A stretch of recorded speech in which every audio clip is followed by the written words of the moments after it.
My name is Kathy. I'm 30 years old now, but if I'm going to tell you how I ended up here, standing at the edge of family ties, frayed beyond repair, I need to go back, way back to when I was only 5. The memory is still sharp, like a photograph burned into my mind. The day my parents came home from the hospital carrying my baby sister Sheila, Mom cradled her like she was a spun glass, whispering, "Look at our little angel." Dad hovered close, his hand brushing Sheila's cheek with a tenderness I don't remember him ever showing me. I stood a few feet away, clutching the hem of my dress, waiting for them to notice me, maybe to invite me closer to tell me I was still important. But their eyes never left her. That was the moment things shifted, when their entire world seemed to revolve around my sister. At first, I told myself it was normal. Babies need more attention, right? But as the years passed, the imbalance only deepened. Sheila was fragile, or so they said.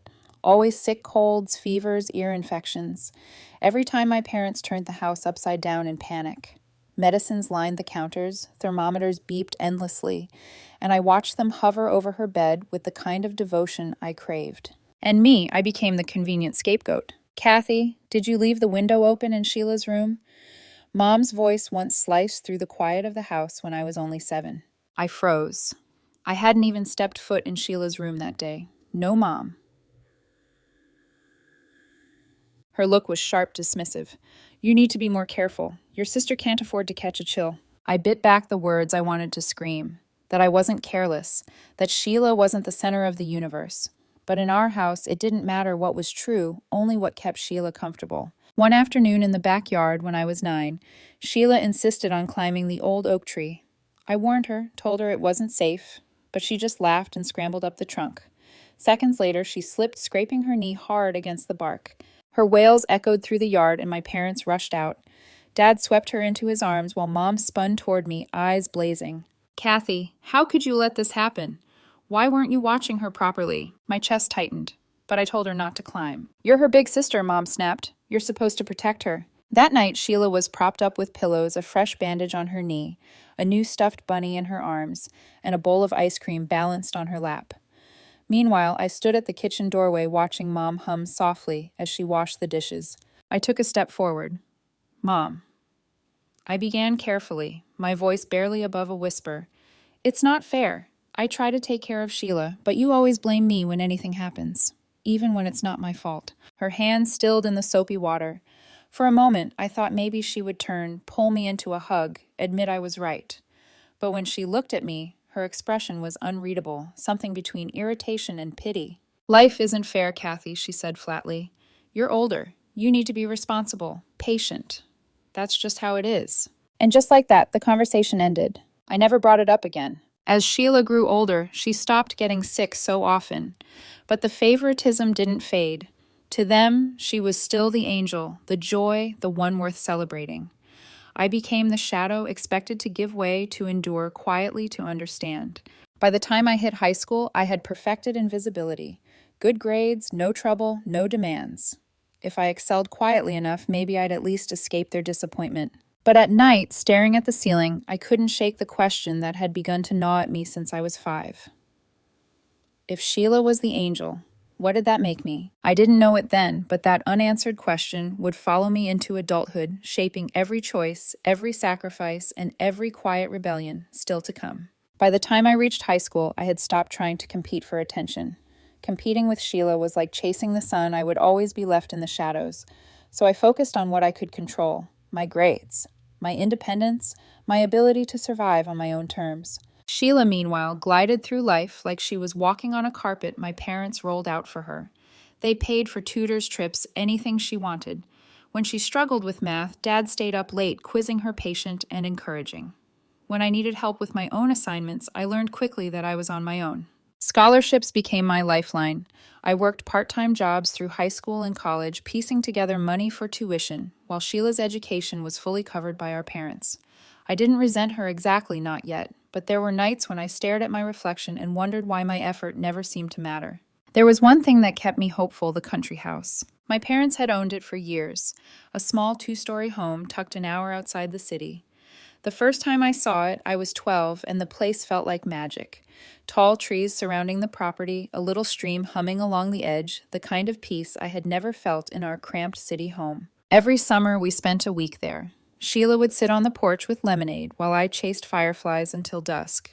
I told myself that one day when I was old enough, that house could be mine. A quiet refuge, a space to breathe. So when I graduated college and began freelancing as a graphic designer, I asked them, Mom, Dad, would you ever consider letting me rent the country house? I'll pay monthly rent. I'll handle utilities. It would be perfect for my work. I still remember the way Dad exchanged a glance with Mom before answering. No, Kathy, that won't work. I tried again a few months later, offering more rent, promising to fix up the place. Every time the answer was the same, a flat, unyielding no. No explanation, no discussion, just rejection. That's when it hit me. They were saving it. Not for me, for her. The night I realized this, I stood in my tiny bedroom with the lights off, staring at the ceiling. My chest felt tight, but not from sadness anymore. It was a sharper feeling, something closer to rage, the kind of rage you bury so deep it hardens into determination. I found a cheap apartment in a neighborhood most people avoided, the kind where you double-check the locks at night and ignore the shouting in the alleyways. It was far from ideal, but it was mine. From there I worked. Days blurred into nights.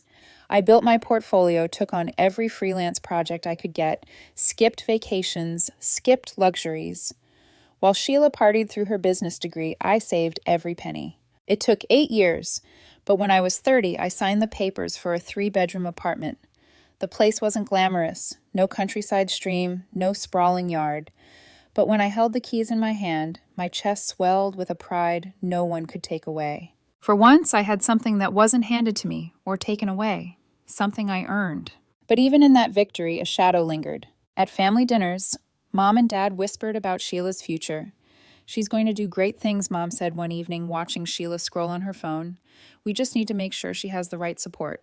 Dad nodded. We'll set her up properly when the time comes. I sat at the same table, invisible as always, tracing the rim of my glass.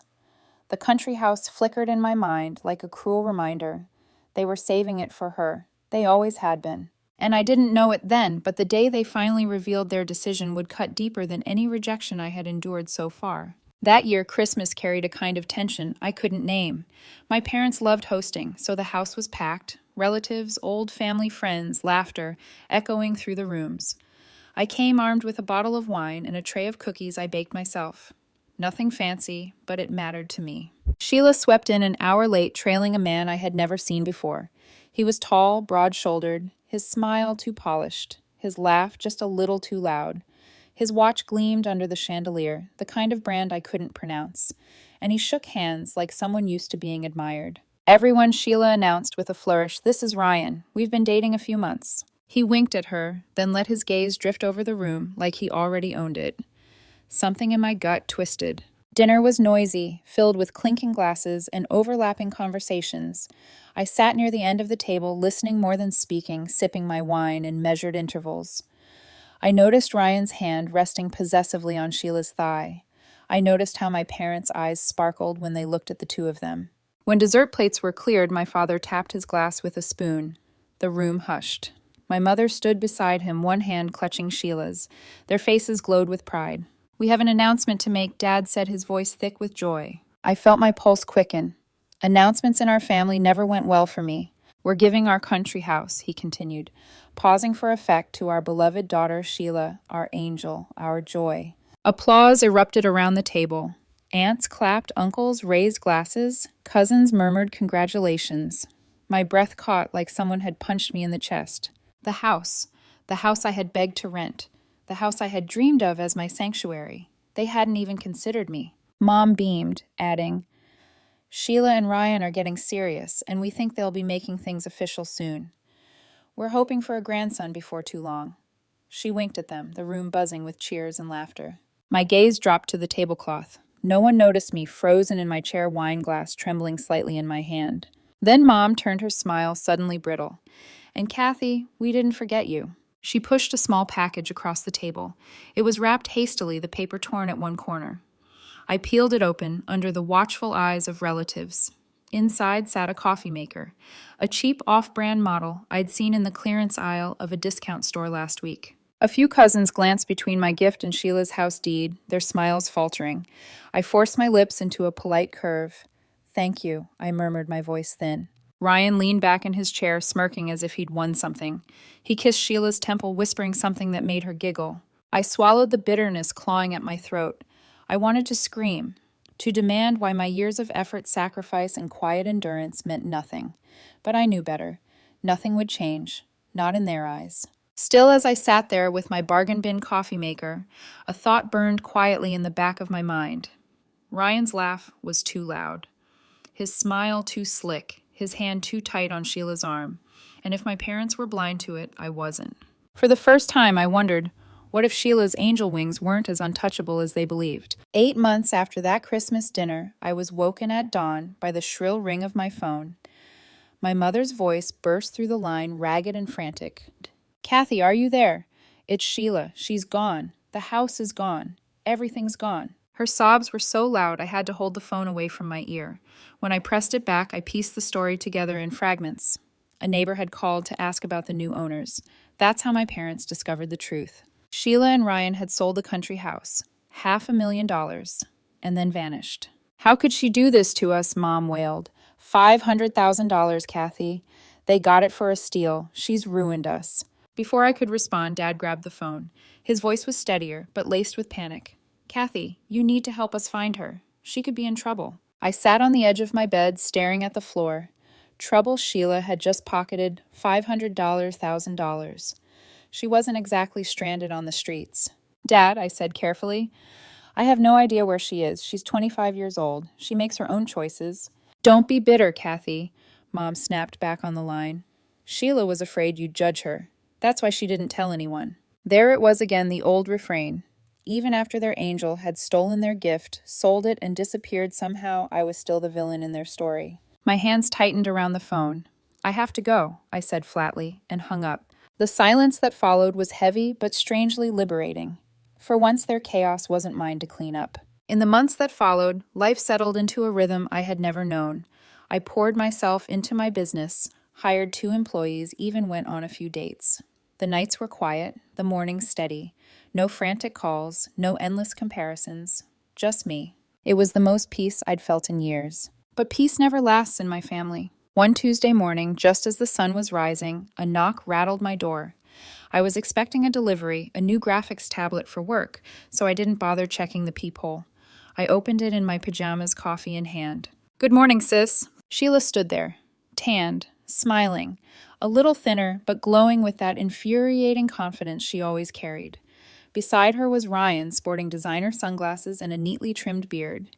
At their feet sat 2 oversized suitcases bulging at the seams. Before I could even form a word, they pushed past me, dragging their luggage into my apartment as if it belonged to them.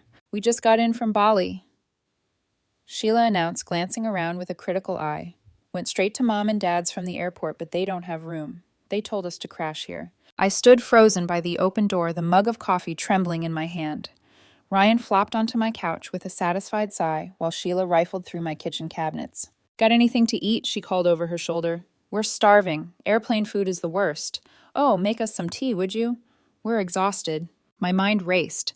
Bali, sun-kissed skin, designer sunglasses, suitcases stuffed with souvenirs, and yet here they were, broke, barging into my life without so much as a question. I finally found my voice. Sheila, what the hell is going on? She looked up from the fridge, shrugging as though it were obvious. We ran out of money, had to come back. Mom said you'd put us up until we're back on our feet. I nearly dropped my mug.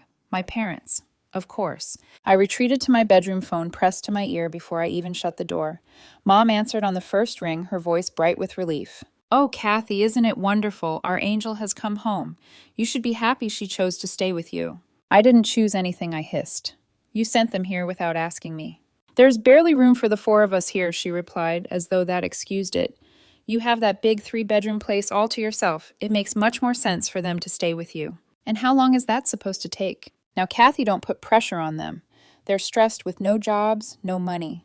They need time to adjust. I laughed, short, bitter, disbelieving. Stressed. They spent 8 months traveling the world on $500,000. That's all in the past, Mom dismissed coolly. What matters now is that you take care of your sister. Let me be clear, if you kick her out, you are no longer our daughter. The old familiar ice spread through my veins. That threat I'd lived under since I was 5. I took a long, steady breath. Okay, I get it. and I hung up. When I walked back into the kitchen, Sheila was eating my leftover pasta straight from the container. Ryan was sprawled on my couch, flipping channels. They didn't even look up, but something inside me had shifted. The little girl who begged to be noticed, the young woman who sacrificed and swallowed bitterness, was gone. I wasn't going to let them take one more thing from me. The first few nights with Sheila and Ryan in my apartment felt like déjà vu, me slipping into the shadows, them taking everything for granted. They treated my place like a hotel. Ryan spread himself across my couch with his shoes on remote in hand, while Sheila trailed crumbs through the kitchen's opening cabinets, complaining there wasn't enough organic food. They used my towels, my shampoo, my best sheets. By the third night, I woke at 2 a.m. to the sound of laughter blasting from the living room. My heart thudded as I stood in the doorway watching the flicker of the TV on their faces. Sheila glanced over unfazed. "Sorry, Kathy," she said with a yawn, her tone anything but apologetic. "We'll turn it down soon." The next morning, I overheard her on the phone. She was perched at my kitchen counter, twirling a fork in her hand as she spoke. "Yeah, we're staying at Kathy's place now," she said, her voice low but smug. "It's actually pretty nice. I was thinking we should have a housewarming party this weekend. Celebrate properly, you know." The fork clattered from my fingers. A party. In my home without even asking me. Something in me snapped. That afternoon, after they left for lunch, with friends without so much as a goodbye, I sat at my desk, staring at the blinking cursor on my laptop. My hands trembled. My chest ached. But beneath the fear, a new sensation burned steady and sharp. Resolve. I picked up the phone. "Hello, is this the locksmith? I need new locks installed today. As soon as possible." While I waited for the knock, I packed their things. Suitcases, backpacks, even the tacky souvenirs spilling out of their luggage. I folded clothes carefully, not out of kindness, but precision. I wanted no excuses, no reason for them to linger. When the courier arrived, I handed over the bags with the address of my parents' house. "Delivery confirmation, please." I added my voice steady, even as my pulse pounded in my ears. The locksmith came next, a middle-aged man with kind eyes. He didn't ask questions, just worked silently, his tools clinking softly in the stillness of my apartment. Sometimes he said, finally wiping his hands, "New locks mean a fresh start." I almost smiled. Yeah, exactly. By 3 o'clock it was done. The locks were changed, the bags gone, the financial ties severed. I had already canceled their access to my credit card, stopped the automatic payment for their car loan, blocked them from touching my accounts. When the door clicked shut behind the locksmith, I sank onto the couch, my heart hammering. I'd never stood up to my family like this before. It was terrifying. It was exhilarating. And for the first time in my life, it was necessary. That night, I ignored the 30 missed calls lighting up my phone. I ignored my parents' frantic texts, Sheila's pleading messages, Ryan's threats. I lay in bed, staring at the ceiling, waiting for the storm I knew would come. It came just before midnight. A pounding on the door so loud it rattled the picture frames. "Kathy, open up." Sheila's voice slurred and angry. "We know you're in there." Ryan's voice followed, harsher fists slamming against the wood. "Don't play games. This is our place too." I sat perfectly still in the darkened living room, breath-shallow phone clutched in my hand. The pounding, continued curses spilling through the hallway until finally a door creaked open across the hall. "Stop that noise right now, or I'm calling the police." Mrs. Patel, my elderly neighbor, her voice sharp as a blade. Ryan barked something crude, but Sheila tugged him away. Their footsteps echoed down the stairs, fading into silence. I stayed there, frozen in the dark, listening to the quiet that followed. My body was trembling, but inside I felt something stronger than fear. Freedom. It was only the beginning of the war with my family, but I had drawn my first line in the sand, and I wasn't going back. It didn't take long for the retaliation to come. The buzzing of my phone became constant unknown numbers. Distant relatives, even Sheila's college roommate calling out of the blue. Each one carried the same message rehearsed like a script. "Your parents are devastated. You need to fix this. Sheila needs you." I ignored them all. For the first time in my life, I wasn't bending under the weight of guilt. Then, one Saturday morning, a week after I changed the locks, the buzzer to my building went off in rapid succession. I checked the small security camera I'd installed. Paranoia had driven me to it after that drunken pounding, and my stomach clenched. My parents and Sheila, standing together united like an army. I could have ignored them. Part of me wanted to, but another part knew the confrontation was inevitable. Better here on my ground than letting them storm through my neighbors again. I pressed the buzzer. When I opened my door, my mother swept past me immediately, her perfume sharp in the air. How could you do this to your own sister? She demanded, her eyes flashing. Dad followed his jaw tight, his face red with anger. You've behaved shamefully, Kathy. Absolutely shamefully. Sheila entered last. Her eyes were puffy from tears, but her mouth twisted into a smirk. Even in supposed despair, she carried that defiance, the confidence that someone else would always rescue her. I shut the door behind them, my back pressing against it for a moment. My heart raced, but I forced my voice to stay calm. Say what you came to say, then leave. Dad paced the living room, his voice rising. Your sister came back. She realized her mistakes. She's even planning to get married. And instead of supporting her, you've humiliated her. You should have figured it out yourself. You're supposed to help her. I frowned, genuinely confused. Help her? How exactly? By giving them a place to live, Mom said sharply, as though it were the most obvious thing in the world. You mean my apartment? Yes, Sheila piped up, her tone firm now. You live alone in this huge place. You don't need it. You could buy another apartment. Let us have this one. For a moment, the room tilted. The audacity was so staggering I almost laughed. You want me to give you my home, the one I worked for, the one I pay for every month? If you cared about your sister, Dad began. No, I cut him off, my voice slicing through the air. If you cared about Sheila, you'd give her your house. You two could downsize, let her live there. Why is it always me who has to sacrifice? The room went still. My mother's face hardened, her lips pressed into a thin line. If you don't change your mind, if you don't go back to the way things were, we will disown you, Kathy. For good this time. The words should have stung. Once they would have crushed me. But as I looked at the three of them, people who were supposed to love me, who had spent my entire life reminding me I was never enough, something inside me settled. I wasn't afraid anymore. I already gave up on you, I said quietly. I want nothing to do with parasites like you. Their faces flickered anger, shock, even panic. Mom's eyes brimmed with sudden tears. Kathy, don't say that. You can't do this to us. We can't live without you. You're our mainstay in everything. Don't destroy our family. Her words might have once pierced me. Now they sounded hollow, rehearsed, desperate. I opened the door and held it wide. Get out, now. For a moment, no one moved. Sheila's lip trembled, but her eyes still gleamed with entitlement. Dad's chest heaved, his fists clenched. Mom's tears streaked down her cheeks. But I didn't waver. Finally, Dad grabbed Sheila's arm, tugging her toward the door. Mom followed, muttering through sobs. The door clicked shut behind them, and I leaned against it, my knees weak, my hands shaking. The silence was deafening. But in that silence, for the first time in 30 years, I felt the weight lift. I had stood my ground. And though I knew the war wasn't over, I also knew I'd never go back to being their scapegoat again. 2 months passed. For the first time in my life, the silence was mine. No late-night guilt calls, no frantic demands, no voice telling me Sheila needed me more. I filled that silence with work, with laughter from friends, with long hikes that left me breathless in the best way. I was building something real, something mine. But my family wasn't finished with me yet. One afternoon at the farmer's market, I heard my name. I turned to see Aunt Kate, my father's sister, waving from a stall of ripe tomatoes. She insisted on buying us coffee, and as we sat down, I noticed the hesitation in her eyes. I've seen your parents, she said carefully. Sheila's living with them again. Ryan's gone.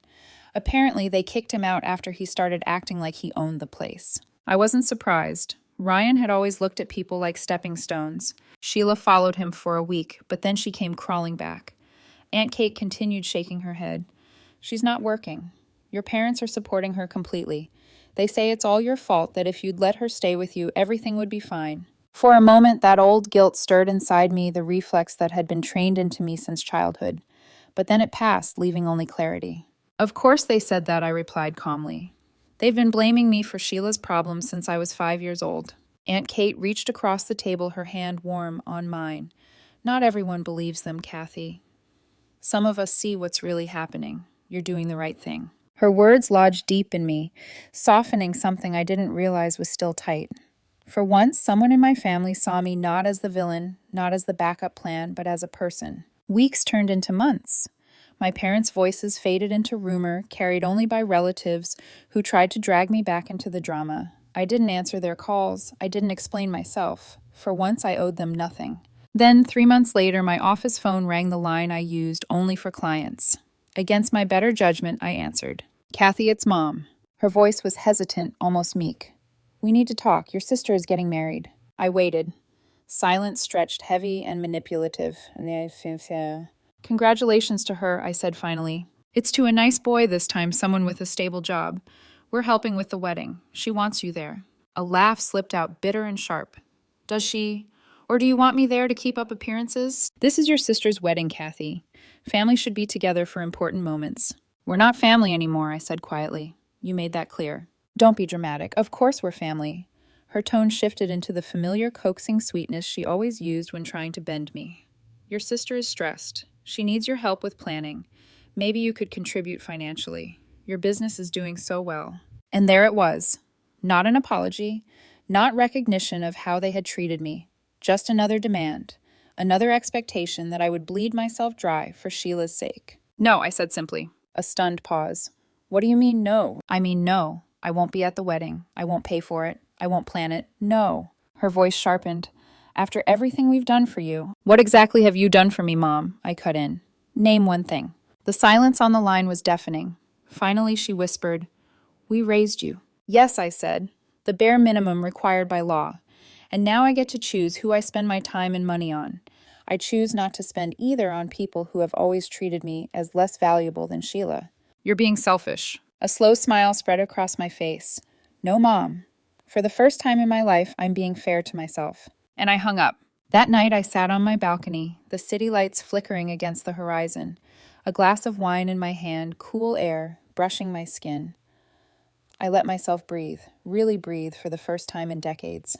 I thought of Sheila still clinging to my parents, still their angel, even as she approached 30 with nothing to her name. I thought of my parents enabling her, resenting me, still rewriting history to paint themselves as victims. And then I thought of myself. Alone, yes, but not lonely. Free. Building a life that belonged only to me. A text buzzed from a friend in my hiking group. Camping trip next weekend. You in? I typed back without hesitation. Absolutely. As the sunset painted the sky in shades of pink and gold, I leaned back in my chair, savoring the quiet. For years, I had chased love that was never given, bent myself into shapes that were never enough. Now finally, I understood their approval had never been mine to win. And I didn't need it anymore. For the first time, I was whole.